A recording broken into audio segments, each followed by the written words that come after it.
Hello, welcome to Wellness Rising. I'm your host, Carl Rising, and today we're going to be talking about chronic inflammation. Now, we have chronic inflammation across the board. People who don't even realize they're inflamed because they don't change their baseline, they don't do anything to alter what they're doing on a daily basis that would affect their ability to discern the difference between inflamed and normal. When their normal is inflamed, it's hard to really notice any small differences. It's hard to do anything without an exclusionary diet or without attempting to change something in the routine. Now, we're going to talk about the causes, the effects, and the things that worsen inflammation, just to get a complete picture of how inflammation affects health and how things go in a negative feedback loop with symptoms cascading, kind of crashing against a wall and back in. So first off, we have the causes of inflammation.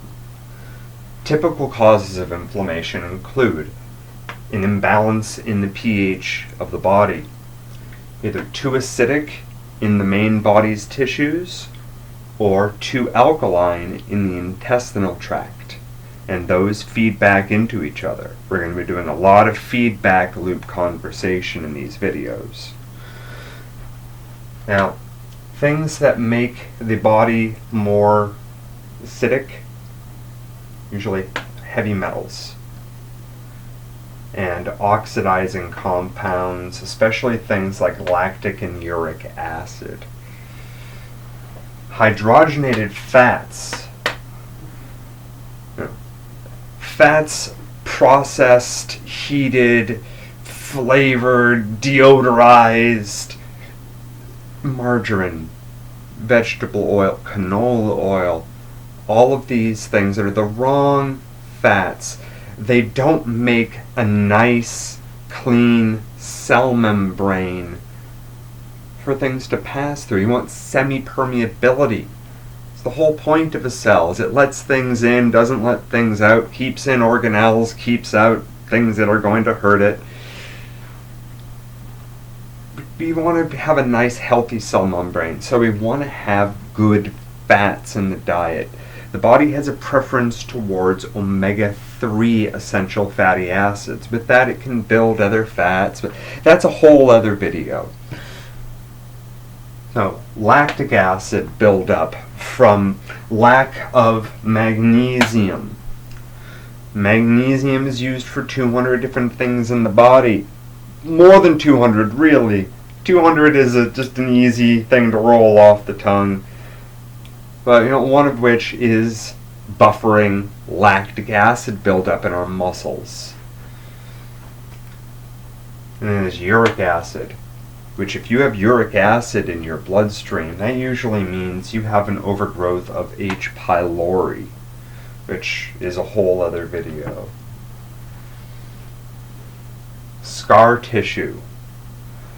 Scar tissue affects flexibility of tissue, whether it be in your joints, whether it be in an organ like your intestines, anywhere in the body. It's going to affect the fluid motion of your tissues as the body moves, which, inflammation causes scar tissue because of tissue damage. If I have two cells right here, and all of a sudden in the tissue behind it, like these are the edge of the belly of a muscle.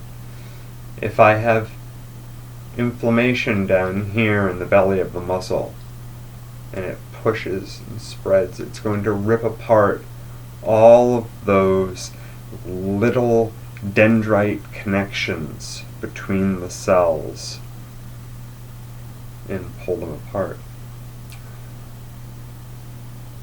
Bridging the gap. between those damaged, pushed apart cells in the belly of that muscle, or in the tendon on a joint or a ligament, anywhere, is scar tissue. We spackle with fibrin. Now, if we can't get that fibrin down, if we can't do something about that, then we end up causing more inflammation. And more tissue damage occurs. And we have a negative feedback loop here that must be managed and broken. Immune imbalances, such as allergies causing inflammation on mucosa. That's mucus linings, mucous membranes in the body, like in your sinuses, in your intestinal tract, in your urinary tract. Anywhere where there is a mucosal lining protecting you from something that your body typically might not want to let into the bloodstream, especially pollen, mold, gluten, autoimmune problems in the body, which are caused usually by a bacteria known as Candida. The intestinal flora is supposed to stay at a very small percentage. Help us scam a little glucose quick off some berries or something. Not supposed to be something dominant. That's a whole other video. H. pylori, like I mentioned before, uric acid buildup. General bacterial imbalances in the gut lead to bacterial imbalances in other parts of the body, including the brain, which scientists just discovered has its own microbiome. That's a whole other video. High blood sugar, high alcohol. These will make your blood more acidic, make your tissues more acidic, get you behind on keeping your tissues alkaline so you have proper function. And these feed back into, once again, Candida, bacterial imbalance. Because, well, our gut bacteria all have the potential to place chemical votes to tell us what to eat. And, well, if we have too much of something that likes something like sugar or starch, we're going to have a lot of that. Hell, even just the alcohol produced by Candida can cause inflammation in the liver. Working in health food stores over the years, I have met a number of individuals with non-alcoholic cirrhosis of the liver. Would you believe that? They don't drink. Just their diet promotes alcohol production in their intestine because Candida eats sugar, metabolizes it, excretes alcohol. So what else is fermented sugars? Alcohol. So that leads to a whole number of issues, brain fog issues, fat metabolism issues, because they're all impaired liver function. Now, getting into impaired function, and talking about the effects of inflammation, we have reduced blood flow being the biggest effect. And that's going to mean a number of things. It's going to mean impaired detoxing from a tissue.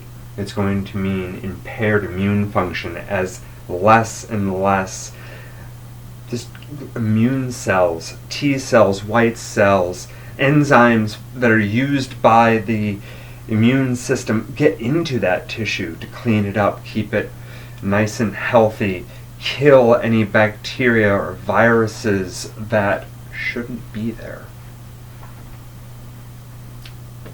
And then impaired nutritional uptake into that tissue, which of course goes back feeds right back into the scar tissue and the buildup of more inflammation. This leads to impaired function.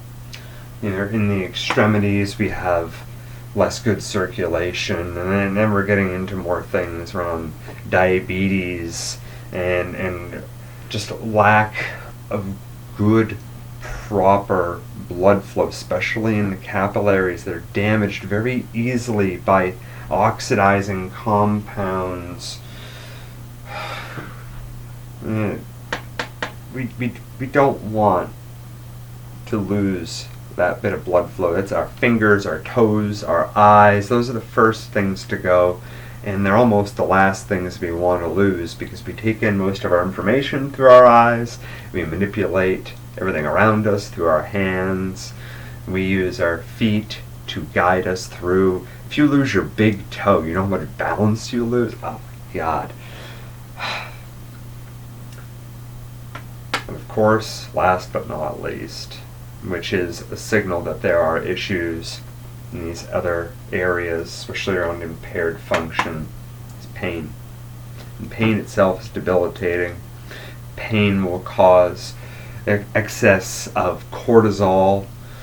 Cortisol is a stress neurotransmitter. It has to do with our fight or flight response. It blocks more complex nutrition from getting into our cells, which affects cellular reproduction, not only in our tissues, but in our intestinal bacteria, which are really the crux of our health. But the parasitic, opportunistic bacteria that live in the stomach, the mouth, vaginal area, and small intestine don't really get bothered by this excessive cortisol, and will just keep growing as usual, feeding off of whatever comfort foods might be included in the diet because we're not feeling good. Which is really hard to get past that, but it's not impossible. I myself have made great strides in just about a year with my arthritis, my weight, my intestinal balance. It's not impossible. Challenging maybe, but not impossible. Now, inflammation is going to be exacerbated by a lack of exercise. Not only does exercise produce endorphins that have a nice pain-relieving, anti-inflammatory effect, exercise is also the only way we really pump our lymphatic system to get oxidizing compounds out of the body. The more we sit, the more stuff is going to pool. And the more stuff pools, the less blood flow, the more oxidizing, the more inflammation, and we have a negative feedback loop right there. Diet. Never mind any talk of negative feedback loops from comfort food eating or anything along those lines.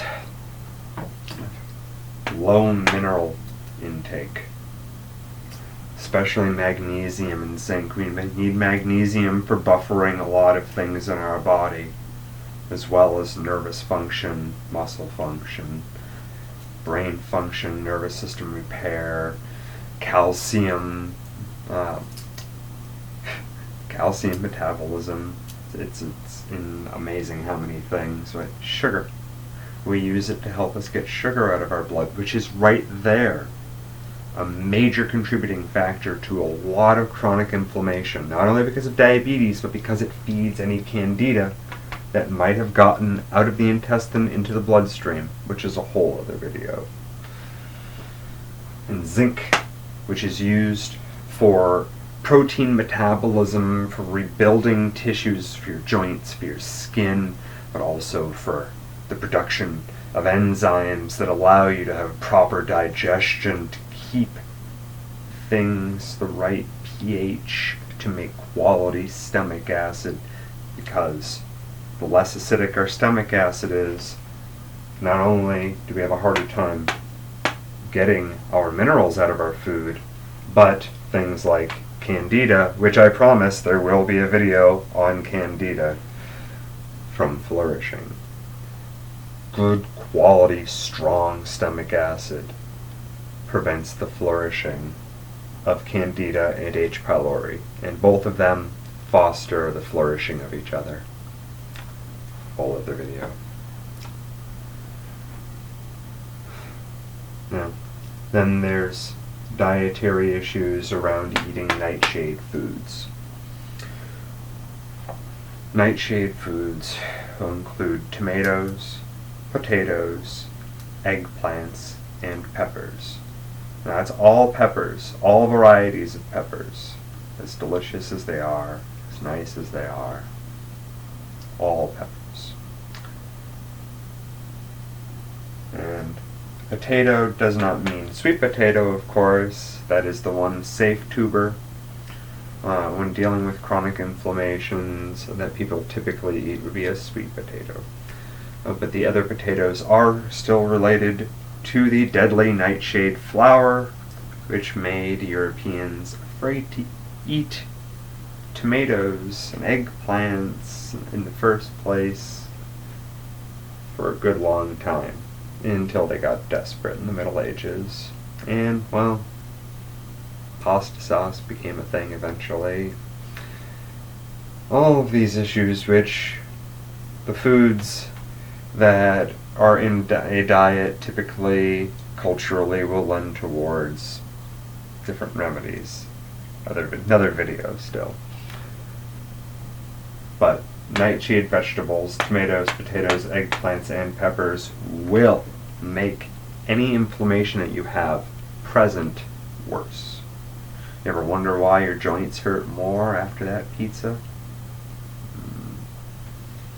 Even that bit of potato bread, why is it going down so hard? That's why. Then there's eating pork. Pigs don't sweat. Now, bacon is delicious. I will say that. I will not refute the deliciousness of bacon for anyone who likes bacon. Eat your bacon if you want, but know the effects. Pigs don't sweat, which means you're getting all the water-soluble things that are in that pig when you eat it. They are also kept in not the best conditions. A lot of our pigs are pretty sick. And they're not fed hemp seed like their ancestors. We used to feed hemp to all of our livestock in this country, which meant they had high cannabinoid content, which meant they had a built-in mitigating factor for inflammation right there in the meal. Not anymore. Not yet, at least. Maybe again. I'd like to see it again in my lifetime. And then there's eating the wrong meat for your blood type. Now that is a whole other video, of course, but that is a huge factor. If, like, say, if you're type O, beef is actually really good for you.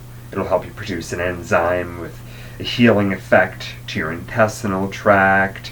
You know, O is inland hunter-gatherers, red meat. You know, but A's are coastal villagers, and they do better with fish, vegetables, some poultry. You know, they don't do red meat well. It actually causes inflammation in them. So, and then there's type B's, which are the traveling merchants. They're the O's that didn't just go to the coast. They're the O's that went from coast to coast to coast to coast, back. So I call it the Silk Road diet. It's foods that last best on the road. You know, type B's hold on to every carb, every bit of glucose that they can possibly scavenge, because for generations they were traveling merchants. And then there's the ABs, which are probably the closest to an omnivore nowadays. They can eat just about anything. They can actually eat today's, or digest today's dairy protein, the version of casein that's present in today's dairy cows' milk. No one else can really do that. They're a really small percentage of the population. And of course, the dairy will lead into other problems like candida, mucus buildup, all of these types of things. But I digress.